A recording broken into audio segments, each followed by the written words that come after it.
देखिए, मैं जदीद दौर के साथ मिसाल दूंगा तो ये बच्चे समझेंगे। शैतान भी आवाज दे रहा है और वक्त का इमाम भी आवाज दे रहा है। आवाजें दोनों आ रही हैं। आपके पास एक डिवाइस है और आप उस डिवाइस में वो आवाजें जो इस हवा में है वो सुनना चाहते हैं।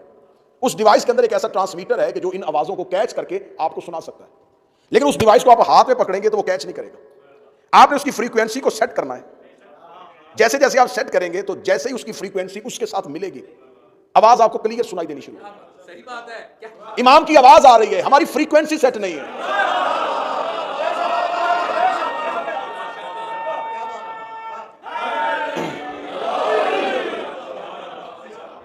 वो आवाज आ रही है, सदा इमाम तो मौजूद है। इमाम की आवाज तो कायनात में मौजूद है, हुज्जत है जमीन की। इस जमीन में एक पत्ता भी हुक्म इमाम के बगैर खिल नहीं सकता। क्यों? जमीन पर इलाही नुमाइंदा मौजूद है। खुदा अला कुल्ले शाइन कदीर है, लेकिन इख्तियार उसने इमाम के हाथ में दिया हुआ है। निजाम कायनात को इमाम चला रहा है। जिस बंदे को आले मोहम्मद के इख्तियारात तस्लीम नहीं होते, वो बंदा इस बात को मानता है कि सूरज की जंजीरें फरिश्ते के हाथ में। अगर अल्लाह ने फरिश्ते को सूरज उभारने का इख्तियार दिया हुआ है, तो जिनके दरवाजे पे फरिश्ता आता हो, इख्तियार वक्त के इमाम के पास मौजूद है और वो जमीन पर अल्लाह का नुमाइंदा है। चले, मैं फिर एक मिसाल दूंगा। ये बातों में मिसाल इसलिए दी जाती है कि इंसान बात भूल जाता है, मिसाल बात भूलने नहीं देती। मिसाल की वजह से बात नहीं, मिसाल इतनी अलहदा हो, इतनी इनफरादियत वाली हो तो वो मिसाल के साथ बात याद रहती है। इसलिए रसूल ने पालान का मिंबर बनवाया था। अरबों में सवारी ऊंट ही था। रसूल ने फरमाया आज के बाद जब भी ऊंट देखो तो याद आए, जहां भी ऊंट देखो, ऊंट पे कोई भी बैठा हो, तुम्हें याद आए कि हमने अली के हाथ में बैत की हुई।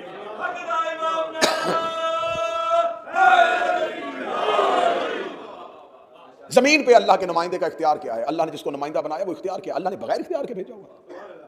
मैं पाकिस्तान से बरतानिया आना चाहता था। मैंने कहा कि मैं पाकिस्तान से बरतानिया पहुंचूं, तो मैं एयरपोर्ट पे गया और एयरपोर्ट पे जाके मैंने कहा जी कि मैं बरतानिया जाना चाहता हूं। उनका पासपोर्ट मैंने दिया, उनका वीजा, मैंने कहा वहां जाऊंगा तो लगवा लूंगा, वहां पहुंचूंगा तो उनसे कह दूंगा। उन्होंने कहा नहीं। तो मैंने कहा भाई कौन लगाएगा? अभी तो मैं वहां पहुंचा ही नहीं। उन्होंने कहा तुम्हारे मुल्क में उनका एक नुमाइंदा है। मैं उसके पास गया, उसके पास जाके मैंने कहा जी मैं जाना चाहता हूं, वीजा दे। उनका कागजात लेके आए। कौन से कागजात? ये जरूरी डॉक्यूमेंट्स हैं, ये हम देखेंगे, फिर उन कागजात को देखने के बाद फैसला करेंगे कि आप हमारे मुल्क में जा सकते हैं कि नहीं। मैंने उसे कहा कि आप वहां के बादशाह हैं, वजीर आजम हैं, क्या इख्तियार है? उन्होंने मुझे इख्तियार दे के तुम्हारे मुल्क में बिठाया हुआ। कागजात उन्होंने नहीं देखने, मैंने देखने। अमाल वो नहीं देखेंगे, अमाल मैंने। इसलिए खुदा ने जमीन पे ओले अमर को बिठाया, जिसने उस जगह पे पहुंचना हो। अमाल वो नहीं देखेगा, अमाल इमाम देखेगा। इसलिए खुदा ने कहा मैं क़यामत वाले दिन बुलाऊंगा इमाम के नाम पे, सदा दूंगा इमाम के नाम पे। अब जो इमाम वक्त है, इमाम वक्त के लिए अपने नफ्स को मार देना, अपनी ख्वाहिशात को खत्म कर देना। करबला की असहाब हुसैन की सबसे बड़ी इनफरादियत ये थी, उनमें ख्वाहिश ही नहीं थी। ये रूए जमीन पर ये पहली फौज थी जो अपने आका और मौला के साथ बगैर ख्वाहिश के खड़ी थी। और जब इश्क ख्वाहिशात पर गालिब आ जाए, अब ये लफ्ज सुनिएगा, एक इंसान भूख से मर रहा हो और भूख उसके बदन को सता रही है और उसके कान में कोई आके कहते फलां रिश्तेदार की मौत हो गई है, भूख खत्म हो जाएगी क्योंकि दर्द उस कैफियत पे गालिब आ गया। दर्द उस कैफियत पे गालिब आ गया। करबला के हुसैन के असहाब में किसी चीज की ख्वाहिश नहीं थी, इसके हुसैन उन पे गालिब आया हुआ। कोई ना समझे कि वो प्यास से बेचैन थे, उन्हें प्यास महसूस ही नहीं हुई। फुरात आवाजें दे दे के उन्हें पुकारता रहा, इन्होंने मुड़ के भी नहीं देखा। ये इतने बेनियाज हो गए, काश कोई बंदा इस सदर की कीमत है, इतने बेनियाज हो गए, इन्होंने जन्नत की ख्वाहिश भी नहीं की।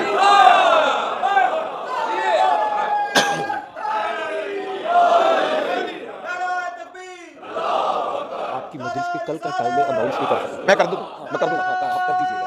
2:30 बजे आप बैठेंगे, 1:30 पर मजलिस स्टार्ट होगी। बस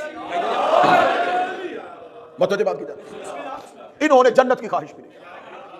हुसैन इब्न अली ने कहा कि मैं वादा करता हूं, बिस्मिल्लाह से कहा, मैं तुम्हें जन्नत देता हूं। इन्होंने हुसैन इब्न अली से कहा जन्नत की ख्वाहिश में नहीं। अब हुसैन इब्न अली जानते थे कि ये जन्नत के लालच में मेरे पास नहीं आए। जब हुसैन अलैहिस्सलाम इल्म इमामत के साथ जानते थे कि इन्हें जन्नत की ख्वाहिश नहीं, तो हुसैन ने फिर उनको लालच क्यों दिया? हुसैन अपने साथियों को जन्नत का लालच नहीं दे रहा था, क़यामत तक वालों को अपने साथियों की कीमत बता रहा है। उनके सामने जन्नत छोटी सी हो गई, उनके कौन सी जन्नत? तो इसका मतलब है ये इनकार जन्नत नहीं था, उनके अंदर ख्वाहिश ही नहीं थी। उन्होंने अपने आप को खाली कर लिया इश्क हुसैन के।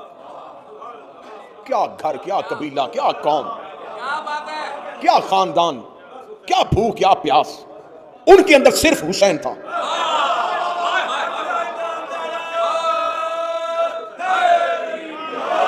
मैं लफ्ज कहूंगा, मुझे नहीं पता कि आज मुझे मजलिस कहां पे छोड़नी है, कितनी पढ़नी है, कैसे पढ़नी है, किनको देके, वो फना फिर हुसैन हो गए,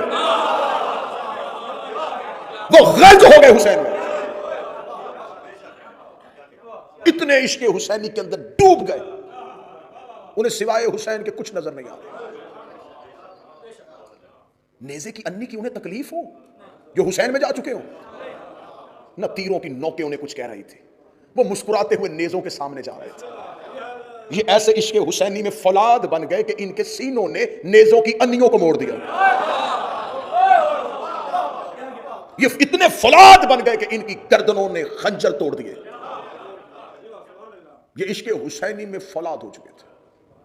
हुसैन ने ये मिसाल जमाने के सामने रख दी, ऐसे हो तो फिर हुज्जत क़याम करती है। हाय हाय हाय, ऐसे हो, मांगने वाले भिखारियों के लिए।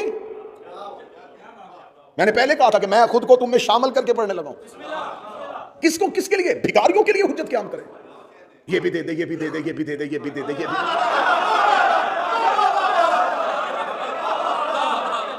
तुम्हारी ख्वाहिशें ना मुसल्ले पे खत्म होती है, ना करबला जाके खत्म होती है।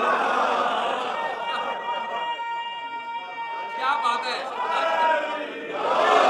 मजा आएगा उस दिन अलम को सलाम करने का, जब उसके नीचे मन्नतों के चिराग नहीं होंगे। जब भी चिराग जलाया मन्नतों का, जब भी चादर चढ़ाई ख्वाहिशों की, कब इश्क का चिराग जलेगा? कब अलम पे मोहब्बत की चादर चढ़ेगी? कब कोई खाली होके हुसैन के पास आएगा? सिर्फ मदद के लिए रखा है कि इनसे बेहतर मदद करने वाला कोई नहीं। इनसे जल्दी कोई सुन लेता, लोग कब के इनको छोड़ देते।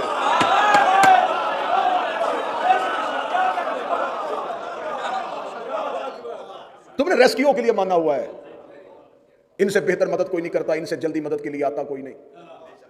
अपनी जाती ख्वाहिशों की तस्कीन के लिए अहले बैत को मानना है।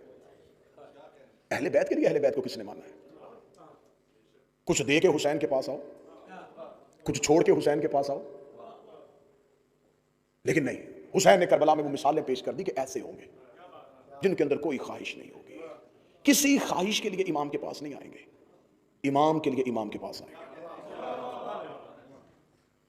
हाँ ठीक है, मैं बेहतर समझता हूं, इनसे ज्यादा कौन अल्लाह की बारगाह में वसीला है, ठीक है, लेकिन साथ ये भी ज़हन में रखा करो, ना भी बोलोगे तो ये जानते हैं। तुम कभी जुबान ना खोल के दिल की धड़कन में ख्वाहिश रख के अली को मान तो सही। वो जानते हैं गुलामों की ख्वाहिशें क्या है, वो जानते हैं। अब करबला में जो हुसैन ने मिसाल पेश कर दी, अब इसकी मिसाल में है आखिरी हुज्जत के नुसरत की तैयारी। बस इमाम आ जाए, इमाम आ जाए। मैं इतने साल हो गए मुझे, 22-24 साल तो मुझे भी मिंबर पे हो गए, दुआए ज़हूर सुनते हुए, दुआए ज़हूर पढ़ते हुए, इमाम बारगाहों से लेके मस्जिद जमकरान, मस्जिद जमकरान से लेके मस्जिद सहला, मस्जिद सहला से लेके मस्जिद कूफा, कुबा हुसैन के नीचे हर दुआ कबूल हो जाती है। इतने अरसे से ज़हूर की दुआ हो रही है। जो हुसैन तुम्हें बेटा दे के भेज देता है, जो हुसैन तुम्हें घर दे के भेज देता है, इतने अरसे से उसकी हरम में जाके ज़हूर की दुआ कर रहे हो, तुम्हारी कबूल कर रहा है, ये क्यों नहीं कर रहा? अब इसकी मैं गहराई में चला जाऊंगा तो और 25 मिनट गुजर जाएंगे। ये हमारा अल अजल कहना कूफे वाला खत है। हाँ, मैंने पहले कहा था, बाकी मजलिस से मैंने सारी आपके चेहरे पे खुशी के लिए पढ़ी, आज दिल के लिए पढ़ूंगा। अल्लाह चल अल्लाह चल, जल्दी आ जा जल्दी आ जा। यकीन कीजिए यही अल्फाज कूफे से आए, जल्दी आ जा जल्दी आ जा। क्यों आए? जल्दी आए जल्दी आए, हमें बचाएं। इब्ने ज़ियाद आ गया है, इब्ने ज़ियाद पहुंच गया है। इब्ने ज़ियाद मलाउन रात के वक्त कूफे में दाखिल हुआ। इसे पता चल गया कि कूफे वाले हुसैन का इंतजार करें। लो मैं देखूंगा किस बंदे का दिमाग मजलिस के अंदर। इब्ने ज़ियाद कूफा के बाहर पहुंचा और तारीख इस बात पे शाहिद है कि वो कूफा के बाहर रुका रहा। उसे पता था कि कूफे के लोग हुसैन का इंतजार कर रहे हैं। मैं मिसाल कूफे की दूंगा, आपने ज़हन यहां रखना, ये हुसैन का इंतजार कर रहे हैं। उसने कहा मेरा लिबास तब्दील करवाओ, जो हाशमी लिबास पहनते वो पहनवाओ, हाशमियों का जो लिबास होता है जैसा अमामा होता है वैसा पहनाओ। घोड़े पे बैठा चेहरे पे नकाब लेके कूफे के अंदर दाखिल हुआ। दीवानावार लोग दौड़ पड़े, हुसैन आ गए हुसैन आ गए हुसैन आ गए हुसैन आ गए हुसैन आ गए। अब वो देखता जा रहा था कि कौन कौन हुसैन का रास्ता देख रहा था। अच्छा ये भी मांग रहा है, ये भी हुसैन के लिए, ये भी हुसैन के लिए। वो चलता जा रहा है। अब मैं सदर कहने लगा हूं जिसके लिए मैंने बात शुरू की थी। मार्फत कम हो तो लोग इब्ने ज़ियाद को भी हुसैन समझ लेते हैं।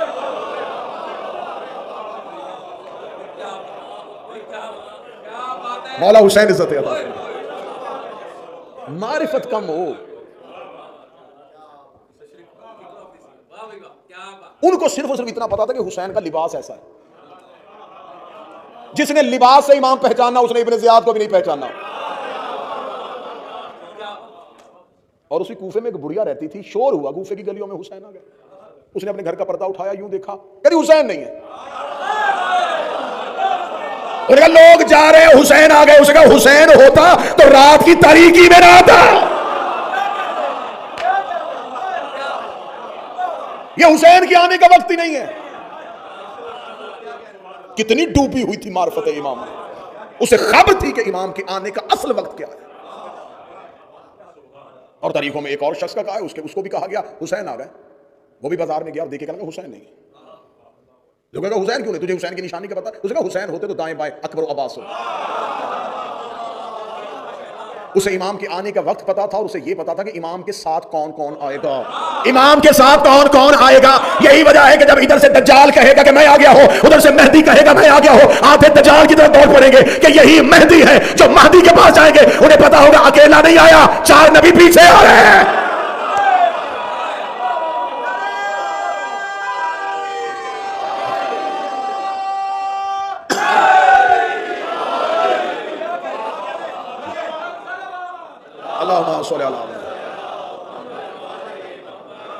पहली शर्त, ख्वाहिशात से बेनियाज हो के अपने मौला से इश्क करो। ख्वाहिशात से बेनियाज हो। मुझे आज तक नहीं किसी किताब में नहीं मिला कि जनाब सलमान ने मौला अली से कहा कि या अली जन्नत में मेरा घर कहां है। मिकदाद ने कहा या अली मुझे फलां जगह का गवर्नर बना दे। कंबर ने कहा हो कि आपका दौर आ जाए तो मुझे फलां जगह की गवर्नरी हाकमियत मुझे दे दे। इनमें से किसी ने बगैर ख्वाहिश के अपने वक्त के इमाम को माना। हर दौर के इमाम के नौकरों में से जो एक वस्फ अलहदा नजर आएगा वो बगैर लालच के इमाम को मान लेते। हजरत अबू ज़र बैठे हुए यूं अपनी छड़ी के साथ, एक शख्स आया, देखे, कहने लगा क्या फायदा है अली को मानने का। देख हमने उनकी बैयत की और उसने की और उसने वहां गवर्नर बना दिया, उसको यहां बना दिया। तू भी हमारे साथ उस दिन बैयत करने के लिए चला जाता, जितना बेहतर सहाबी है, जितनी हदीसें नबी ने तेरे बारे में कही हैं, तुझे बहुत बहुत अच्छा ओहदा मिल सकता था। इतना कहना था। अबू ज़र ने यूं उसकी तरफ देखा और अपनी छड़ी को उठाया और उठा के कहते विलायत अली पे कायम रहने का मुझे इतना फायदा हुआ है, जब चाहूं आसमान को जमीन पे फेंक, जब चाहूं आसमान जमीन पे फेंक।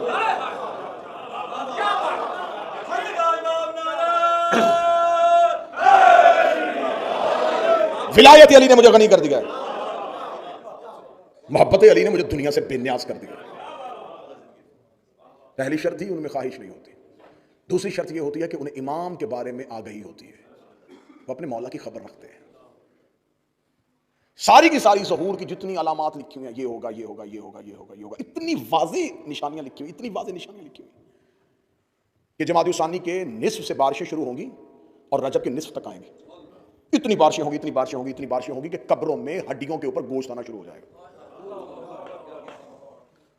वाज़ेह निशानियां। फिर रजब के बाद फिर वो एक ऐसा रमजान आएगा कि उस रमजान के अंदर वाज़ेह निशानी फरामीने जितनी भी गैबत की किताबें उठा, जितनी गैबत की किताबें उठा के देखो कि वो रमजान ऐसा होगा कि उस रमजान में पहले चांद ग्रहण होगा, फिर सूरज ग्रहण होगा।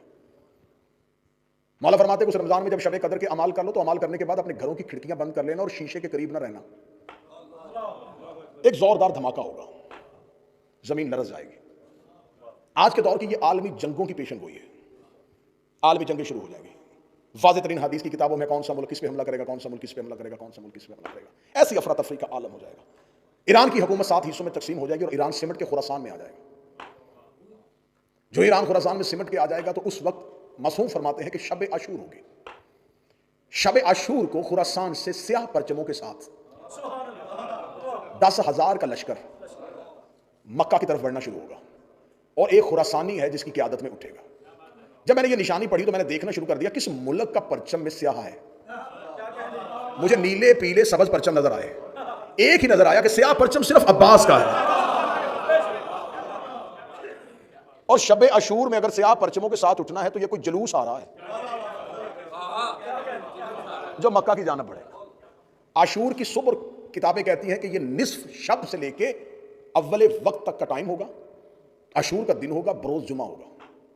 मक्का की पहाड़ियों से मेरे आका और मौला चलते हुए आएंगे और बैतुल्लाह के साथ टेक लगा के खड़े होंगे और आवाज दे के कहेंगे अना हुज्जतुल्लाह अलल अर्श, मैं जमीन पर अल्लाह की हुज्जत हूं। इंसानियत 3 ग्रोहों में बट जाएगी। पहले वो हैं जो ये कहेंगे कि ये इमाम की आवाज ही नहीं है। दूसरे वो हैं जो ये कहेंगे कि जरूरी अमूर सरंजाम दें और फिर इमाम तक पहुंचे। तीसरे वो हैं कि जो ही इमाम की आवाज आएगी अना हुज्जतुल्लाह अलल अर्श, वो लब्बै कह के उठेंगे। पहला घर में होगा, दूसरा मक्के में होगा, वो इमाम तक पहुंच जाएंगे। 10,000 का लश्कर खुरासान की तरफ से आएगा और इमाम के पीछे 4 नबी चल रहे होंगे, इलियास, खिज़्र, अदरीस और ईसा। ये इमाम के साथ होंगे। मेरे मालिक मक्का से अपने क़याम को शुरू करेंगे और बैतुल्लाह पे अजान होगी। बैतुल्लाह पे मेरा आका और मेरा मौला, मेरा वारिस अजान देगा। हजरत ईसा जमीन पे उतर आएंगे। हजरत ईसा का जमीन पे उतरना, खुदा ने ईसा को जिंदा इसलिए रखा है कि जमीन पे अक्सरियत पे ईसाइयों की हुकूमत होगी। पूरी जमीन के अक्सरियती हिस्से पे ईसाइयों की हुकूमत होगी। जनाब ईसा जब जमीन पे आके कहेंगे कि मैं खुदा का बेटा नहीं, ये मेरा इमाम है, ईसाई एक लम्हे में अपना अकीदा बदलेंगे और महदी के कदमों में अपना सर रख देंगे। शक नहीं करेंगे, सवाल नहीं करेंगे, पूछेंगे नहीं। कल की मजलिस में अगर वजाहत हो सकी तो मैं पूरी निशानियों के साथ एक एक तारीखी एतबार के साथ के कौन कौन सा मुल्क, और इंशाल्लाह कल दिन में ठीक 2:30 बजे मैं मिंबर पे आऊंगा और आपके सामने ये नमाज इश्क अदा की जाएगी। मेरे आका मौला मक्का से चलना शुरू होंगे। लश्कर इमाम के साथ मिलना शुरू हो जाएंगे। वक्त का इमाम खाना काबा को गिराएगा। यहां पर आके जैसे आप चुप हुए हैं कुछ लोग, इसलिए मैं तो कह रहा हूं तैयारी पूरी होनी चाहिए, निशानियां पहले पता होनी चाहिए। जो ही काबा गिरना शुरू होगा लोग कहेंगे ये इमाम नहीं है। इमाम होता तो काबे को गिराता। जो इमाम वापस पलटने लगे, वो लोग वापस पलटने लगेंगे तो इमाम कहेंगे नहीं, वापस ना बुलाना, जाने दो इनको घरों में। इन्होंने इमाम के होते हुए ईंटों के घर को इज्जत दी।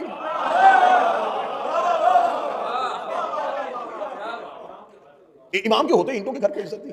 फिर इमाम जो बच जाएंगे, जिनको यकीन होगा, इमाम उनको कहेंगे ये अपनी बुनियादों पे नहीं है। जहां हजरत इब्राहिम ने उठाया था वहां है ही नहीं। जाओ जाके तरीके उठा के देखो, 7 मरतबा तो काबा तमीर किया गया है। ये काबे की तवाफ का रकबा ही नहीं है। मौला अमीरुल मोमिनीन ने कहा था जब रुकन का मकाम इब्राहिम पर रखने लगे थे, अली ने फरमाया ये मकाम नहीं है इब्राहिम का। अब ये जाके किताबों से पढ़ना कि कब कब आखिरी बार काबा जो है उसको कब तमीर किया गया था। इमाम काबे को उसकी बुनियादों पे रखेंगे जहां पे इब्राहिम ने रखी थी। मस्जिद नबवी को वसी किया जाएगा। इमाम वहां से शुरू होंगे।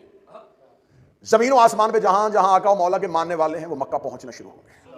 मेरे आका और मौला का लश्कर नजफ की तरफ चल रहा होगा, क्योंकि मेरे मौला का दारुल हुकूमत कूफा होगा और उस दौर का कूफा जो आज है वो नहीं होगा। ये नजफ और करबला ये कूफा के अंदर ही होगा। मेरे मौला चल रहे होंगे और वादिये बैदा पे जाके गुमसान का रन पड़ेगा।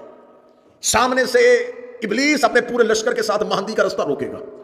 इमाम बढ़ रहे होंगे और वादिये बैदा के करीब इमाम पहुंच चुके होंगे। घुमसान का रन होगा। इमाम के साथ 4 अंबिया होंगे। इमाम के साथ 313 सहाब होंगे। इमाम के साथ 10,000 का लश्कर खुरासान से आएगा, 12,000 का यमन से आएगा, लाखों का हजूम इमाम के साथ होगा। वादिये बैदा में दोपहर के वक्त जंग शुरू होगी और रात छाने के करीब हो जाएगी। ऐसे तलवारों के साथ तलवारें और शोले आसमान की तरफ जा रहे होंगे। ये इब्लीस पहुंचेगा। इब्लीस पहुंच के इमाम का रास्ता रोकेगा। उधर से सुफियानी का खरूज हो जाएगा, यमानी का खरूज हो जाएगा, दज्जाल का खरूज हो जाएगा। इमाम जंग कर रहे होंगे। या पीछे से एक आवाज आएगी, महदी तलवार निकाल मैं आ गया हूं। लश्कर कहेगा मौला ये किसकी आवाज है? फरमाया हुसैन का अलमदार अब्बास आ गया है, हुसैन का अलमदार अब्बास आ गया है। हजरत अबुल फजल अब्बास अपनी तलवार को नियाम से निकाले हुए अशल पे सीर रखे हुए अब्बास आके महदी के लश्कर का आलम उठाएंगे। महदी के लश्कर का आलम उठा के हजरत अब्बास उस वादी पैदा में खुमसान के रन में यूं सरों को दरों से जुदा कर रहे होंगे। या इब्लीस महदी के घोड़े के सामने खड़ा होगा, या मशरक की जानब से एक निदा आएगी, महदी घबराना ना, मैं भी आ गया हूं। आवाज आई, अब कौन आया है? आवाज आई, असदुल्लाह अली आ गया।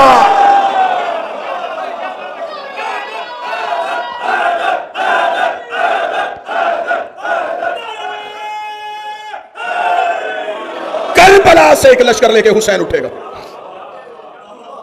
72 तलवारों को आलम किए हुए, हजारों का लश्कर करीम करबला के पीछे। अब मैं यहां तक आखिरी जुमला कहूंगा, यही आज का फज़ाइल रुकने लगा। हर मजलूम अपने जालिम से बदला लेगा, हर मकतूल अपने कातिल से बदला लेगा। मेरा आका, मेरा मौला, मेरा साहिबुल असल सबसे पहली बैयत जबरील आके मेरे मौला के हाथ पे करेगा। कल का दिन यहां पर हूं, जितने हवाले लेना चाहना ले लेना, लेकिन शक न करना तुम्हें हुसैन का वास्ता। जिब्राइल ने आदम से लेके 11वें तक किसी के हाथ में बैयत नहीं की। ये शागिर्द है अली का, बैयत नहीं की है। ये बैयत सिर्फ महदी के हाथ में करे।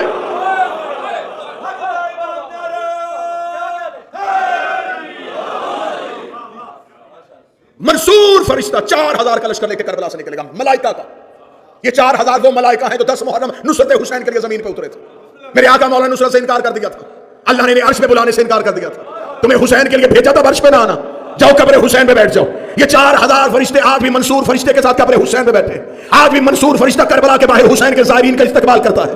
आज भी वो 4000 मलाइका जमीन और आसमान के दरमियान हुसैन की कब्र पे बैठे हुए अपने बालों को पखेरे हुए हुसैन पे गिरिया मातम कर रहे हैं और हुसैन पे सदाई इस्तगासा और सदाई नुसरत पे लब्बैक कह रहे हैं। जो ही मेरे आका मौला आएंगे मंसूर फरिश्ता 4000 मलाइका के साथ, इलियास, खिज़र, अदरीस और ईसा, 313 असहाब, 12000, 10000, 6000, 80000, 1,00,000, 60,000, ये तमाम खरूज करते करते इमाम के लश्कर में मिल जाएंगे। हर एक मजलूम अपने जालिम से बदला लेगा, मूसा फरौन से बदला लेगा, इब्राहिम नमरूद से बदला लेगा। हर मकतूल अपने कातिल को कब्र से निकालेगा, जैसे उसने उसे मारा था वैसे वो उसे मारेगा। लो तुम्हारे यकीन के लिए कुरान सर पर रख लेता हो, इब्लीस के पोस्ट पे आके मेरा मौला अली ने ज़बारेगा। अब मुझ में सवाल करो कि हक बनता था अली का कि इब्ने मुल्ज़म को कत्ल करता, उसने इब्लीस को क्यों मारा? इसलिए कि इब्लीस अल्लाह का दुश्मन है और अली यदुल्लाह।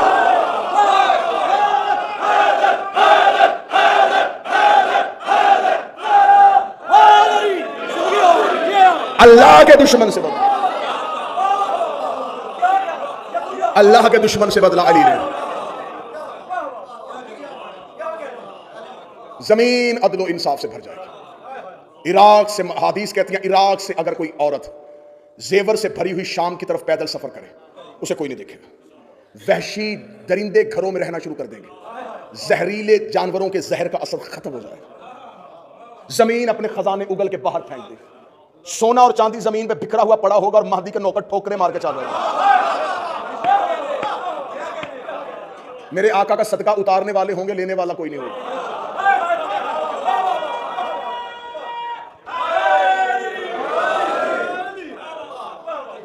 चारों तरफ जमीन पे सब्जा ही सब्जा होगा। बस यहीं से कल गुफ्तगू चलेगी और अकीदा रजत की तरफ जाएंगे।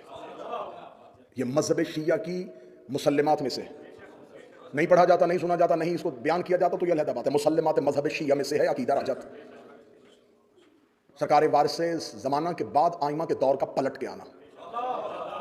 कल पढ़ा जाएगा कि जमीन पे अली कितनी देर हुकूमत करेंगे, हुसैन कितनी देर राज करेंगे, फिर जमीन में मेरे मुख्तलिफ बादशाहों का कैसा कैसा दौर हुकूमत होगा, किसके दौर में कौन किस मकाम पे बैठा हुआ है। जिसे हम अकीदा रजत कहते हैं उसी ही को तो जन्नत कहते हैं। काश इस जुमले पे कोई बोलता था। मैंने यकीन कीजिए जानबूझ के माइक से हट के जुमला बोला है, जिसका मुकद्दर हो वसूल कर, ये ना हो कि जुमले की बेकदरी हो जाए। इसी को जन्नत कहते हैं। ये कोई आसमान पे दूध और शहद की नहरें नहीं है।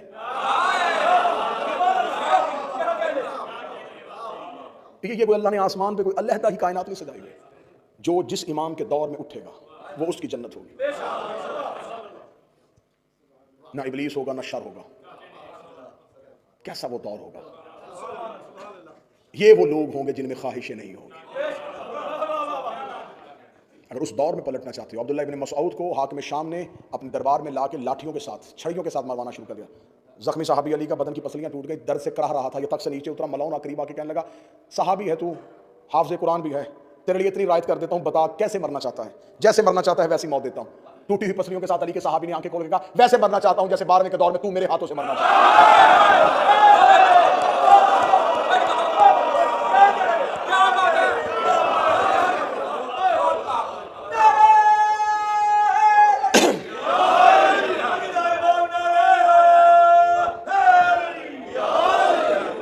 जितने इल्जाम लगाने लगाओ, जितने बहतान बांधने बांधो, हम खामोश हैं, हम चुप हैं।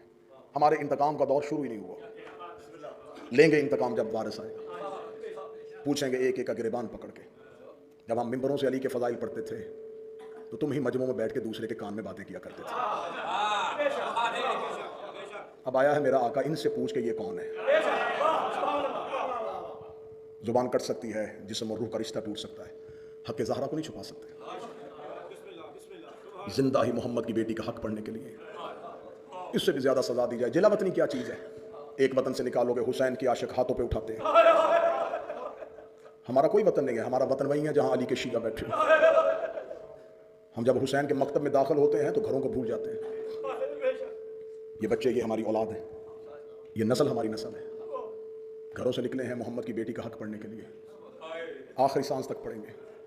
मेरी नस्लें भी कर्जा अदा करना चाहें तो कभी भी नहीं कर सकती।